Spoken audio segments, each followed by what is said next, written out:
Well, hello, writers. Welcome to episode number 395 of How Do You Write?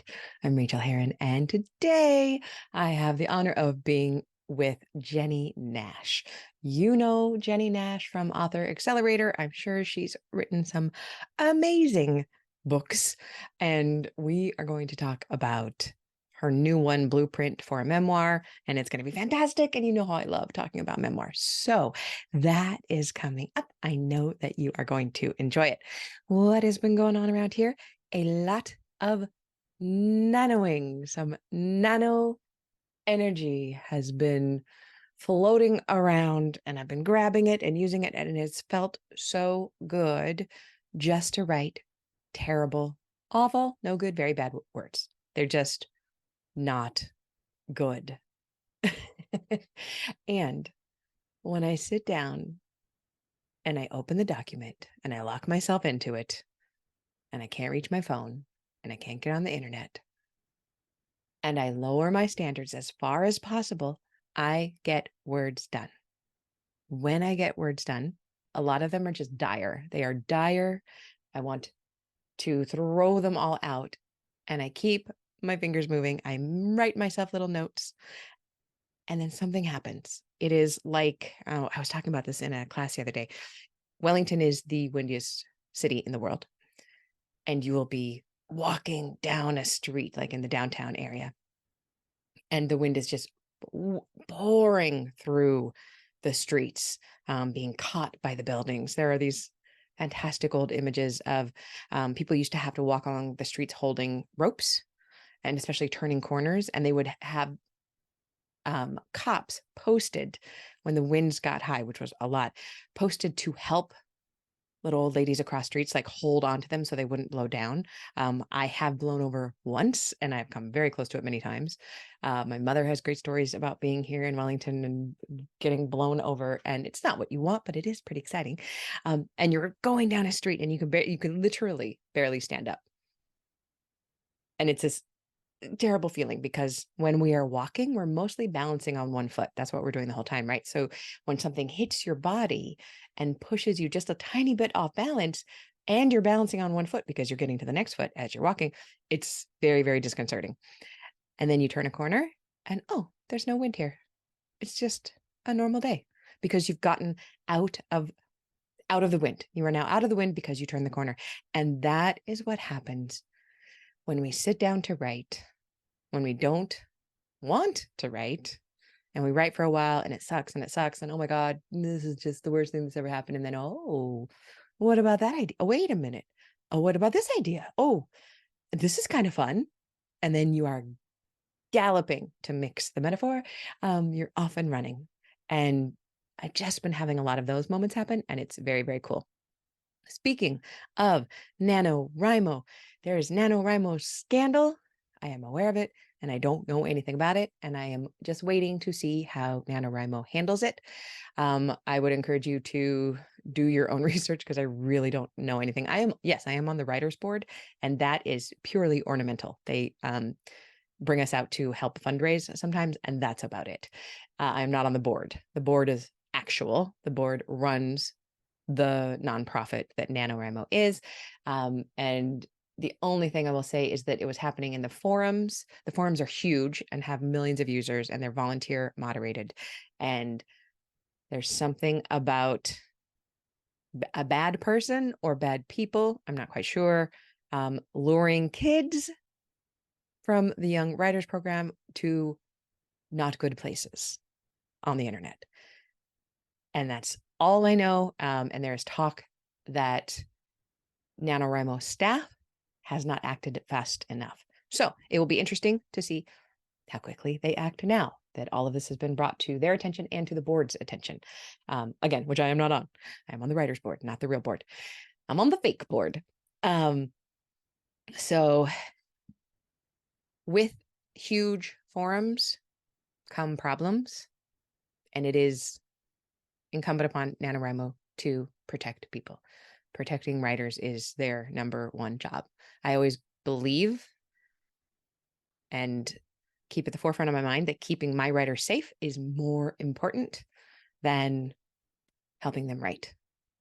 So And I know people over at Nano. I believe that they are good and that they're going to do a good job with this. I really hope so. So I'll be keeping my eye out. But that doesn't really matter because Nano is its own thing now. I go to the Nano page to upload my day's writing, but some days I just forget. I just don't do it. I haven't been in the forums for years and years and years because they're just a time suck and I don't have that. There's enough social media out there. I didn't need that. I think I got into it in the first year or two that I did Nano, but I haven't been back since. And I just know that they're massive, absolutely massive. And they've been locked. They're shut down. You can't go to the forums now, except from the board itself. So we'll see. But it does not dampen my enthusiasm for giving myself this challenge and for participating in this challenge with the people who are nanoing along with me over in the Slack channel. And if any of you are listening and you're in that nano channel, but you've fallen behind and you feel a little bit sheepish, and you listen to this podcast, we don't care if you are behind. I'm the weirdo in Nano in that I love it and I embrace the 50,000 word goal or whatever goal you choose to make for yourself as a Nano rebel. And you know how I feel about goals. They are meant to be moved. And if you need to do that, fantastic. Wow. I just looked at myself in the camera here. And if you do watch on YouTube, the cucumber behind me on the desk is preparing to take over the world.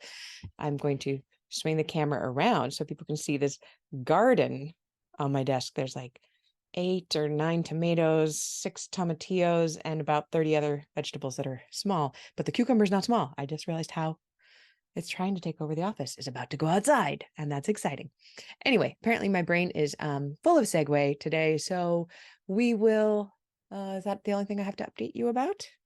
I think so.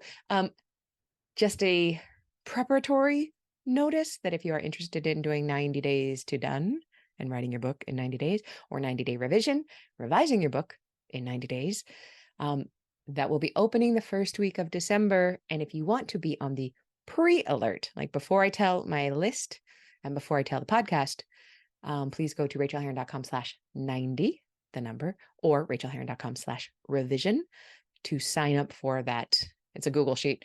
Just put your name on it and I will alert you 24 hours before anybody else. So that'll be coming up. I think that's all the news that is fit to print. Let's jump into Jennie's bio.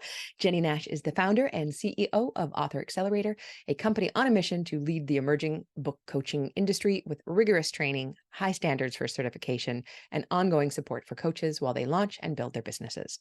Jennie's own clients have landed top agents, 6-figure book deals, and spots on the New York Times and Wall Street Journal bestseller lists. She is the author of 12 books in 3 genres, including her latest, Blueprint for a Memoir, How to Write a Memoir for the Marketplace. You know that I don't bring a lot of B2B, business to business kind of people on here. Jennie is somebody that I believe in. She's doing great work out there and her coaches do great work. So I know that you're going to enjoy this interview because basically she knows everything about this. Here we go. Enjoy. Get some of your own writing done. Come tell me about it. You know, I love to see it. Oh, I need some questions. If you're a patron at the $5 level and up, please send me some questions. I don't think I have any waiting in the wings right now. So I can't do a bonus episode till I get some. Oh my gosh, I forgot another cool thing. Oh, I'm going to do a bonus episode this week because I forgot that and I'm going to do it there. Welcome to the behind the scenes chaos of Rachel's brain. Here we go into the interview. Goodbye. Oh, I am so glad to welcome you back to the show. Will you please share your name and pronouns with us? I am so happy to do so. I'm Jennie Nash, and it's she, her. Listeners, this is one of those conversations where we just had to like interrupt ourselves because we would have just filled all of our time that we should be podcasting with like gossiping and talking and catching up. It is so good to see you. Welcome It's to the good to see you. show. Thank you. You have a brand new book out. What is the I title of it, do. please? It is called Blueprint for a Memoir, How to Write a Memoir for the Marketplace. Oh, can you please? We've talked about this, and I was lucky enough to see an advanced copy of your fabulous book. Will you please walk us through why you landed on writing a whole book about memoir? And you know how I feel about memoir. I just love it. I know, I do. And you know how I feel about your book on memoir. I love that book so much. So I have this blueprint framework that I teach, and I teach people how to coach writers. So I run a book coach training program.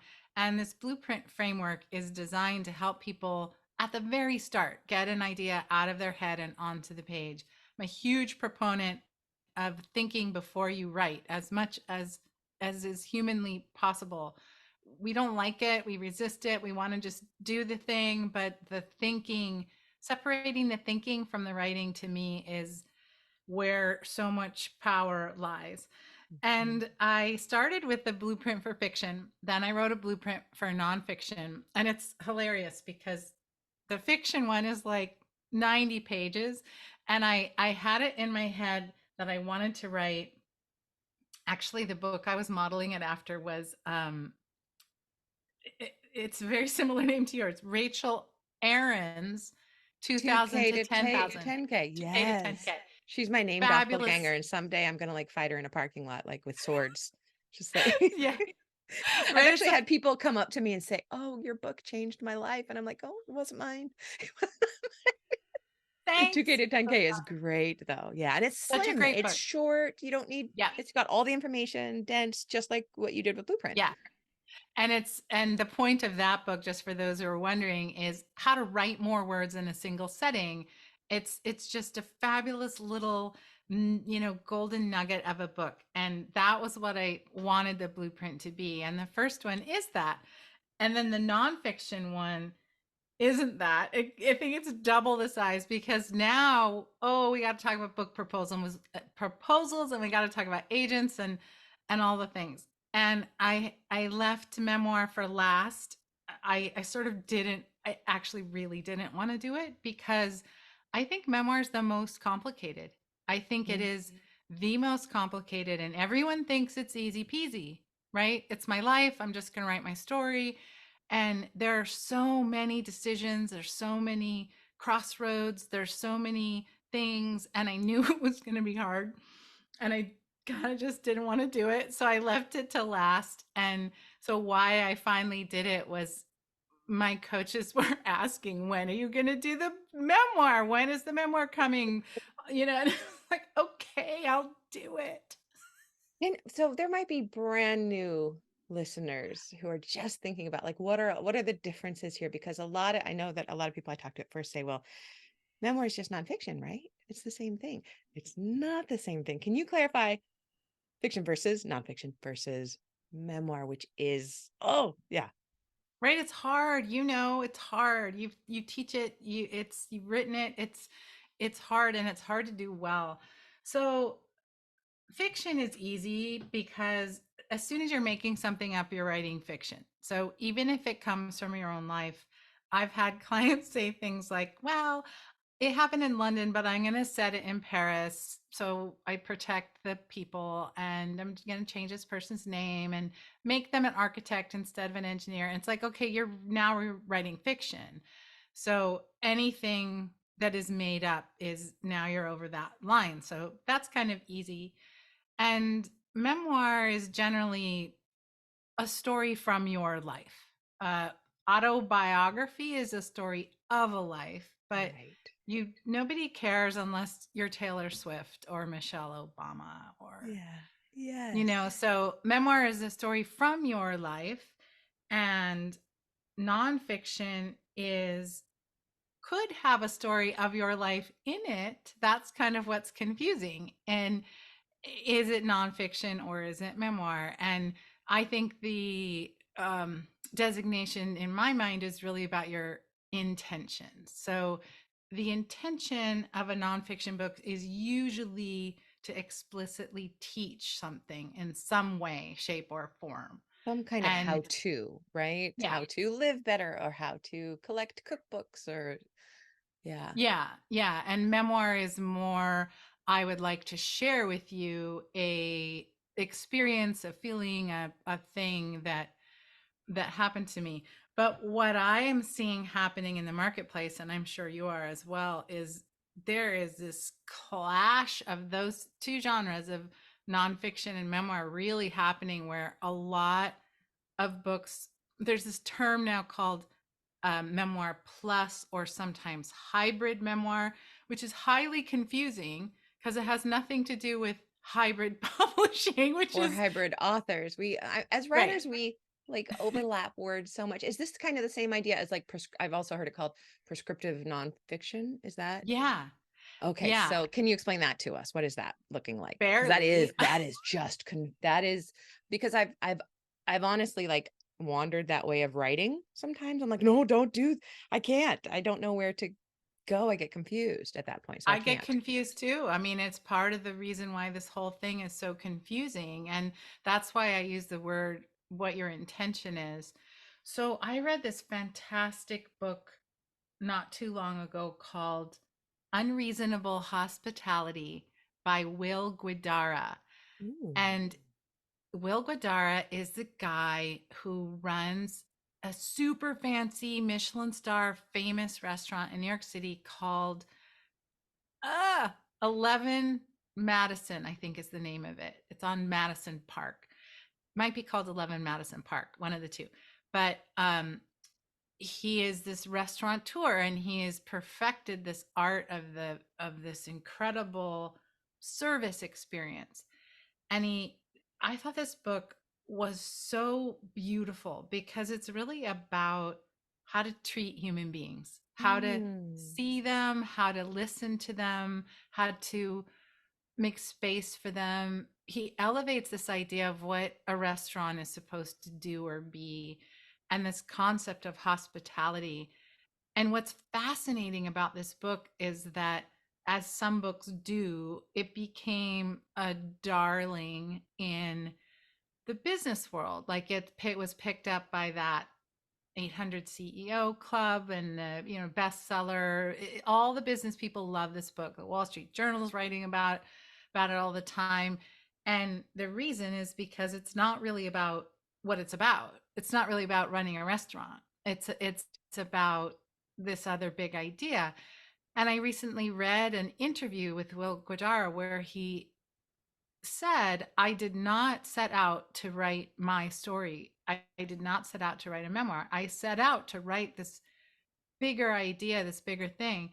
But the contents of this book is almost 100% his story. So what do you make of that, right? It's his intention. It's he set out to teach something. He set Yeah. out to help us understand something about our own lives very explicitly. But is it a memoir? Is it not a memoir? Who knows?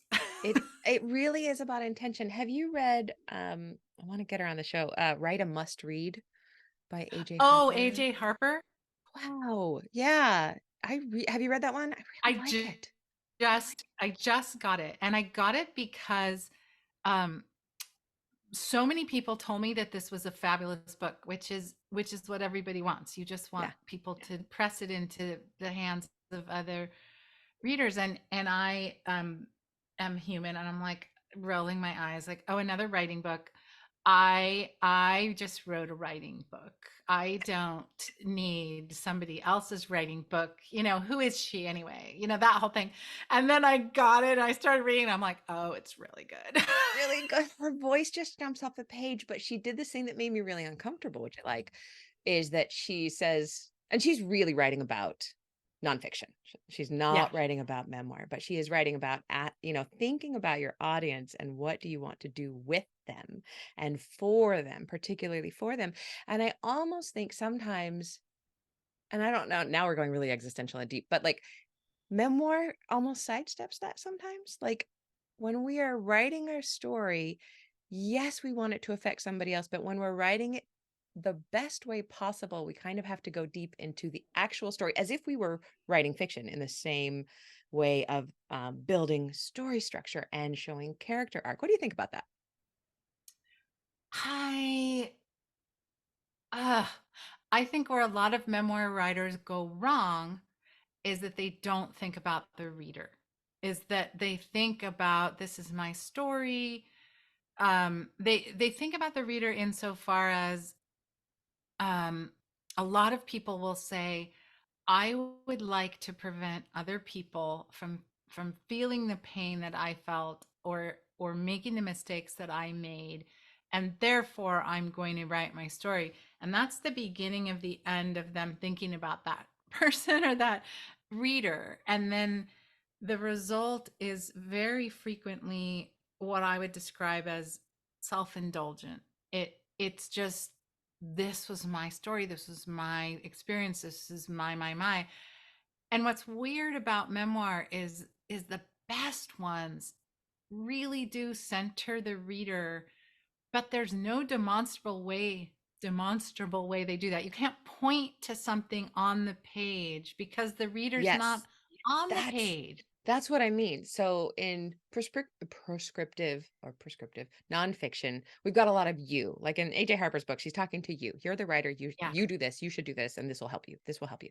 In memoir, we can't do that. But I agree. The best memoir makes me as the reader feel centered, even though the Yeah. writer never breaks that fourth wall and looks at us. Yeah. And you have in the book, part two is get to know your ideal reader. And that's blueprint steps 7, 8, and 9. Who is your Yeah. ideal reader? What do they want? What other books speak to your ideal reader? And how will you connect with your ideal reader? So, can you talk a little bit about connecting with that Oh ideal my reader? gosh. So this, I've had so many conversations recently that I have come to realize that this question about your ideal reader, people really need to be pushed because it's so easy to just reel it off. Um, no matter what genre you're writing, it's so easy to just say, oh, my ideal reader is somebody who loved, The Devil Wears Prada, or my ideal reader is a mom who's struggling with feeding her baby, whatever the thing is. But when I say that people need to be pushed, they're people don't choose enough. They don't choose. They don't Mm, decide. They don't say, I okay, take the mom one. I am speaking to first time moms in their first year. They don't do that. They say I'm talking to moms of young kids. And it's like, well, is the kid 4 or 5 or 6 or 2 months? Like there's a very big difference in what you're going to say to that person. And with memoir, it's just too easy to take the big idea. So maybe the big idea is, I survived breast cancer. I survived a terrible marriage. I'm thinking of your forthcoming. No, whatever the thing is, I had this experience, and it there the choosing of, okay, but where's your reader meeting this story? Where in that process are they? You know, uh, uh take breast cancer survivor. I just found out I had cancer and I want to read everything I can. Then there's, I'm going through this and I just need a comfortable hug. Or I'm over this, but I can't really get over this and I need help getting over this. those are There's all very different readers. Yeah. really different readers, and really where you're going to. So you talked about what AJ Harper says is where you're going to meet them. And the question that I like to ask writers of memoir is literally, where are you going to meet them? Are you going to go to a middle grade classroom? Are you going to go to a college classroom? Are you going to go to a business school? Are you going to go to a um, gosh, I've had clients write for women going through divorce, and it turns out that women going through divorce aren't going to meet you anywhere. They're not going to go out to a place and say, I am here Right. because my marriage is imploding. Like, they're not. So Right. where literally physically are you going to meet them? And understanding that reality. I was speaking to Jess Leahy from the hashtag I'm Writing podcast, and her second book was called The Addiction Inoculation. It's a nonfiction book about raising children who don't have substance abuse problems. Wow. And it very sadly came out during the pandemic, and just bad timing all around. But what she began to realize is her first book, The Gift of Failure, is this darling of schools. Schools love to have her come do presentations to parents, to kids. She's very good at it. People don't want to come out to a thing to talk about their kids and addictions. So the same thing was not happening. She Wow. quickly realized this. She pivoted and she began doing these daily Instagram videos about the topics around the book. And she got huge followings because That's where that's they where are. that's Yeah. where they are. They're going to privately watch a thing privately on their phone, maybe in their closet at night by themselves. And so it's really, really thinking, who is my reader? Where am I going to meet them in their journey in real life? These are the questions a memoir writer must ask. And what we were just saying is what's hard about that is it's not going to show up anywhere in the story. Mhm. And I don't want listeners to get scared of doing this because I don't think that you can do it right on the first try. What do you think? Like, I think that you should try to get it as right as you can. But as you're then writing the book, or people have already written the book, like you can adjust those things to a certain Yeah. extent as you're learning, because Yeah. our books teach us what they want to be, and we may think they want to be one thing and then they turn out to be another. And I don't know, I feel like that happens more with memoirists than with novelists. Like Yeah. novelists say, I'm writing this, and then often they write it. But memoirists say, I'm going to write about my dad, and then they write about their daughter, and that never occurred to them when they were starting. So I think it's true. And I think this idea of, well, in the blueprint, I ask, what's your point? And yes. and oftentimes it's like a target. You can get on the target, but really knowing what that center, what the point actually is, doesn't come until you do the thing. And sometimes people fight me and they're like, well, why should I even get on this bullseye? I should just write and then I'll figure it out. And I don't know why. I just really believe it to be true that it's easier to start on the bullseye than it is to not have it at all. But you're right. I was just talking to somebody yesterday who has a finished manuscript, and we were talking for an hour about, is her reader really this or is it really this? They were so closely related, but also different. And what I kept saying to her is, really, the impact on your manuscript is like a 2% impact. It's not like Yeah. you have to change anything. It's almost, it goes back to what we were saying in the beginning. Your intention is what matters. Mhm. And going through that one more time, going through that manuscript with this intention is going to put that little calibration on it that often is the difference between, well, this was good, or oh my gosh, this blew my mind. It's putting it Yeah. on the bullseye and then adjusting the sights, to Yeah. make your shot that much cleaner, right? Yeah. Yeah. Interesting. Okay, so So what? have you never written a novel that turned out to be not the thing you thought it was going to be? Oh no, I've definitely done that. No, I've done that frequently. So I take back what I said earlier. I think when I'm looking at students though, maybe they do a better job of it than I do. Like, because Interesting. I just wander around. I used to wander around in the desert with, with absolutely no idea what I was doing. And now I do set up the bullseye and I get closer. I'm always surprised by the book that comes out. Um, but I think, using things like your tools are how we help make that easier. And I've got to confess that, like, this year, I've been doing this experiment where I've just been writing like 500 words off the top of my head, just extra words, just for fun in the morning. And I've been loving it. And I've racked up so many words. But I do look at it and go, oh, I don't think that's going anywhere. Like, what am I going to do with that? It was an experiment of non-intention, and definitely it's non-intentionally gone anywhere. And just this morning I was sitting down to build a bullseye, to Well, not for that particular work, but for a different work that I can't let myself wander. I think that what you just described, the ability to the right words, knowing you're going to throw them out, Yeah. is the mark of a true pro. I really think so. That And when not you get to caring. that point, yeah, where Yeah. you realize, I may write half this book and ditch it. I may write 500 words a day, and 365 days later one of them was useful to me.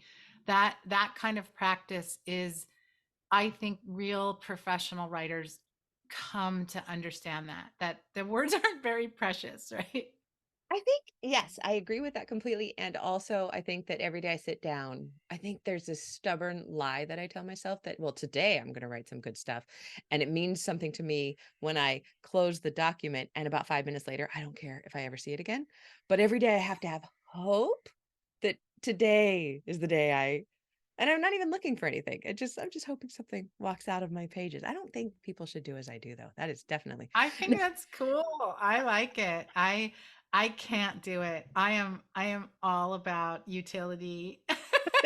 and, and that there's downsides to always, right? Yeah, there are downsides to all of the ways that we use. So so memoir writers who come to you, what is like another really big concern that they come to you with? Uh Scope, I think.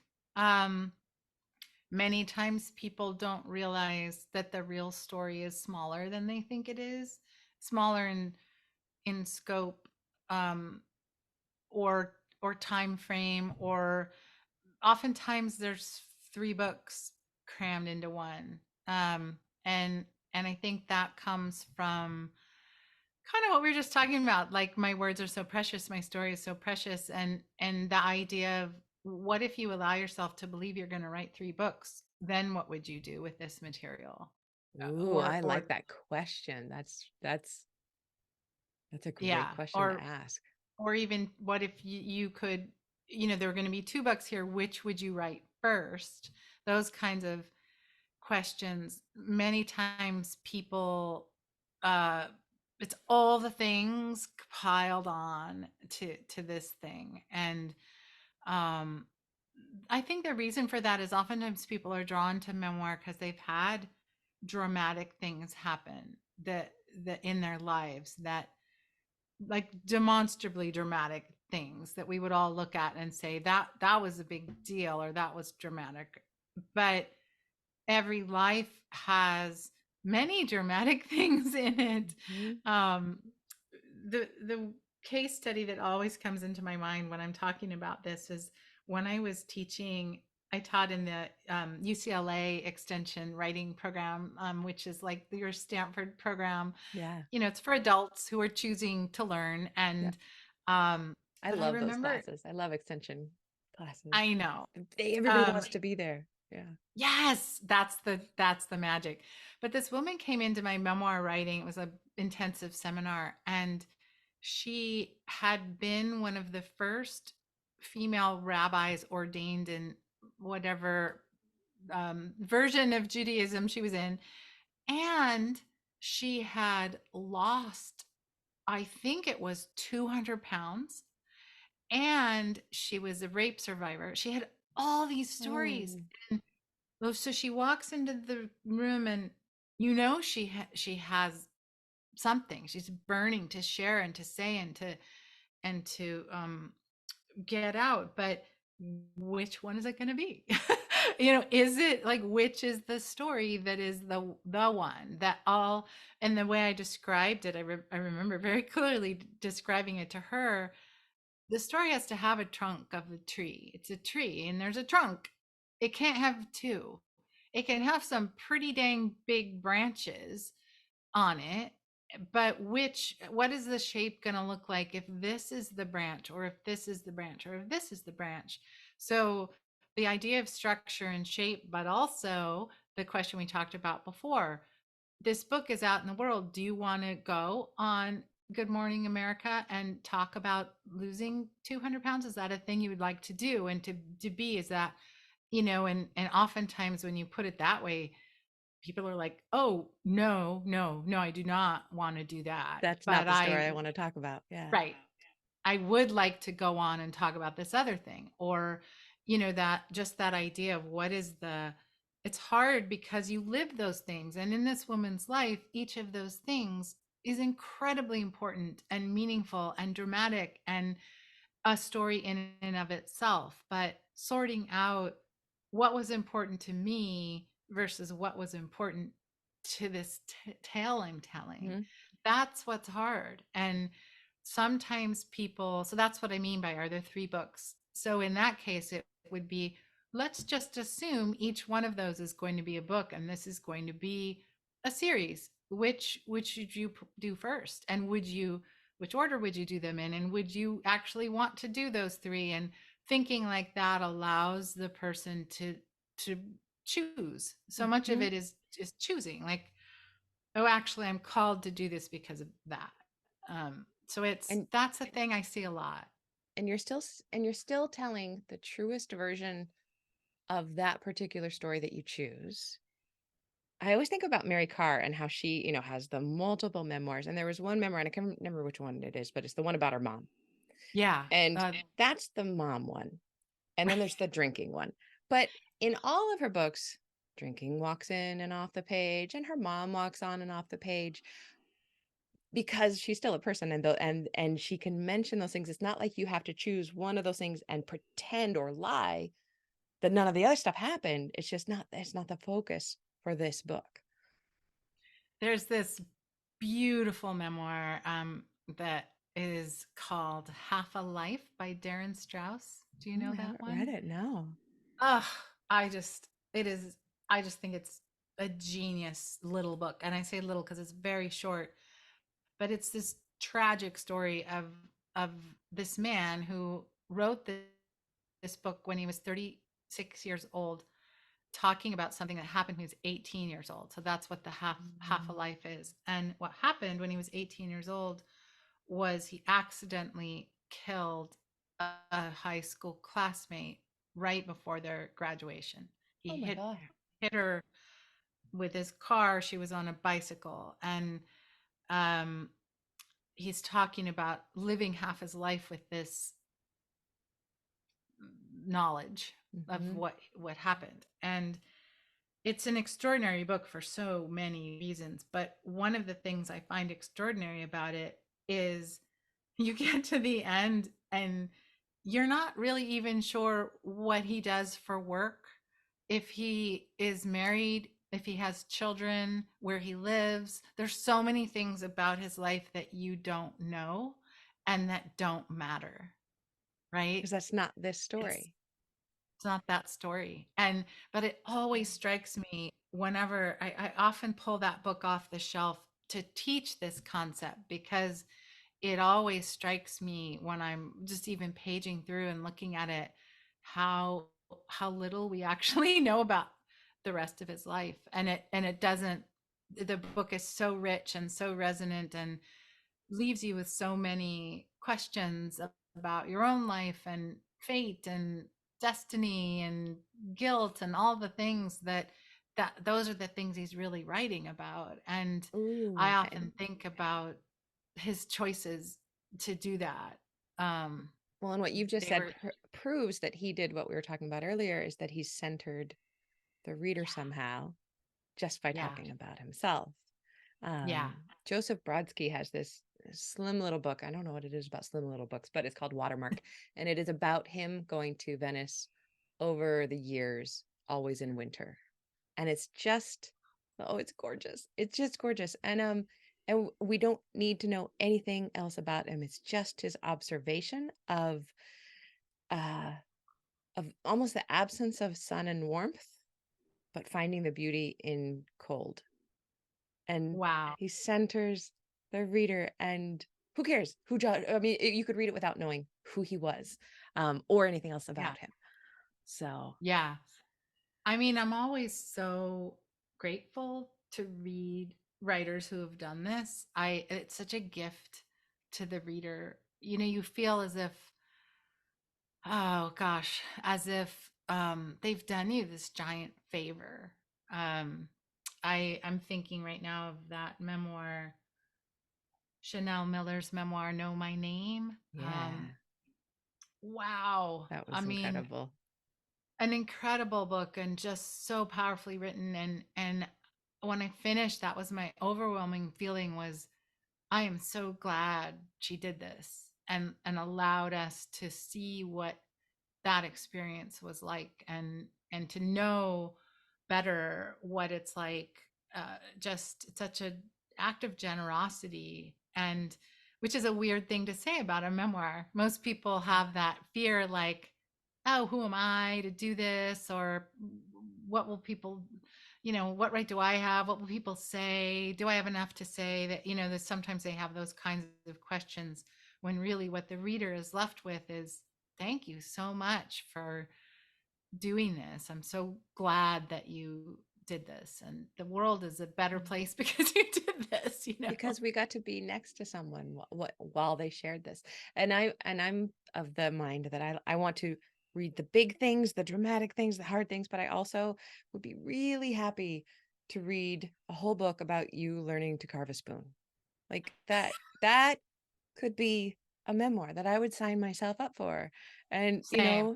so for the memoirist who at this point is like, oh no, what am I doing? Am I doing it right? What would be your best piece of encouragement slash advice? Am I doing it right? um I guess my best piece of advice would be to keep going, to do it, to do it. Yeah. Don't let anything stop you. Don't let us scare you. Don't let the fact that you didn't do the target thing, do the work. That's the difference between people who publish books and those who don't, is that people who publish books publish them. They do the work. That's it. It's not that much. It's right. It's not magic. Yeah. It's just do it. And the doing it is really, in my mind, a series of decisions not to let people stop you. People being your own self, largely. Get out of your own way and just keep going. Just go, go, go. Keep going. Do it. Just don't stop. That's my best It's the advice. best advice. Just keep putting one foot in front of the other, keep putting words on the page, keep spending 15 minutes at the desk Yeah. Yeah. in opposition to yourself. Your better self will often say, it's better to cook dinner. It's better to wash the dishes. It's better to do all of the things. But to Yeah. actually we want these stories. I will always want these stories. I will Yeah. want the Yeah. real stories. Yeah. And I think hand in hand with that, it's the same piece of advice said a different way, is think about that future reader who needs what you're writing. Just one future reader who needs what you're writing, and that what their gratitude will be to you, because I think Yes. that can carry you through as well, that someone someday will be happy I wrote this. I And like to think of that future reader as, sometimes I think of it as a person out there, the one person who needs it. But a lot of times I will think of myself at a younger age, even if that was just like, you know, 2 months ago. What did Rachel need? What would I have needed to hear? What can I write to that person? yeah, And the more that's specific we beautiful. are, the That's more so universal beautiful. it gets. Yeah. Yeah. Yeah, Oh we my need we goodness. need we need all the help and all the stories. Yeah. We really do. Okay, will you please tell us where we can find you, and also a little bit about Author Accelerator? And I'm going to ask you to do three things: where we can find you, about Author Accelerator, and also just basically about Blueprint for a Memoir. Sure. So Blueprint for a Memoir is a 14-step framework for thinking about your book before you write. If you're stuck, if you're ready to revise, it is not a craft book. For that, go to Rachael Herron's book on memoir, because it's Your book, amazing. I feel like mine is chatty, but yours is useful. No, no, no, no. So I You think that's you the have difference. you have such killer good advice. So my book is before the craft is what I would say, and you can find it in all the places that books are sold, and the ebook is quite cheap, so go grab that. Where you can find me would be at jennienash.com, which is JENNIE, and there is a tab on my website or some blueprint goodies, some worksheets and spreadsheets and downloads and things that are all free. So you can check that out on my website. And what Author Accelerator does is we train people to help coaches through all of these phases and steps in fiction, nonfiction, and coming in March 2024 in Memoir. We've trained 200 coaches and they are all over the world, which is just the coolest thing.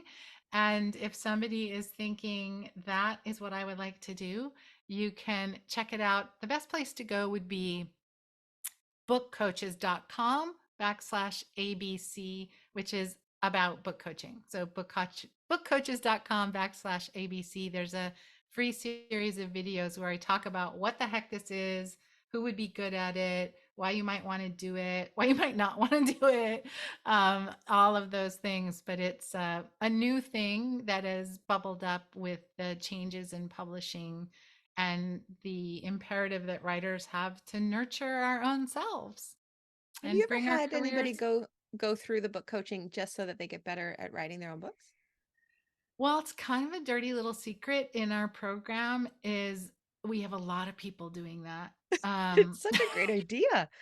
If you It's learn how, I mean, the reason my writing got so much better and I could feel it and see it is because I was coaching and teaching yeah. and thinking about story all the time and having to teach myself.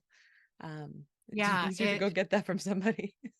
it's really true. What I often say is that how yoga studios have teacher training, like Mhm. 200, 300-hour teacher training. And not everybody who does that is going to teach yoga. We have people in our program that are similarly, I want to go through this rigorous training, not because I want to teach other people, but because I want to learn my own self. And the reason I call it a dirty little secret is because it turns out, like, I'm not going to go out there and say this, although here I am out there saying it. There's nowhere you can learn this stuff that you No. can't.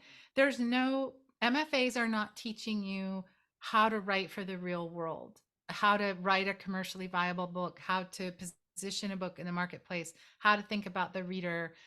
They're how to pitch agents, how to get ready to self-publish. They're not teaching those real world things. That is You, literally why I teach the 90-day courses yeah, is because I couldn't find it for myself.